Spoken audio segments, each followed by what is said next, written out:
كان خباز عجوز يستيقظ كل صباح ويوزع الأرغفة على الفقراء. وكان هناك طفل صغير يقف في الصف كل يوم. لاحظ الطفل أن الأرغفة الكبيرة تذهب للكبار، أما هو فكان يحصل دائما على أصغر رغيف. ومع ذلك لم يغضب ولم يشتكي، كان يبتسم ويقول شكرا ثم ينصرف.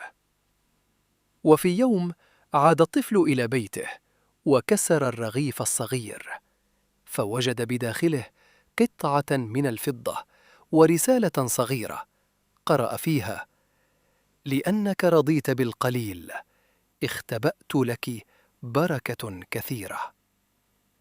تجمدت عيناه ثم بكى، لكنها كانت دموع فرح. عاد إلى الخباز وهو يرتجف من التأثر، فابتسم الخباز وقال: كنت أختبر القلوب، فبعض الناس لا يرون النعمة إذا لم تكن كبيرة.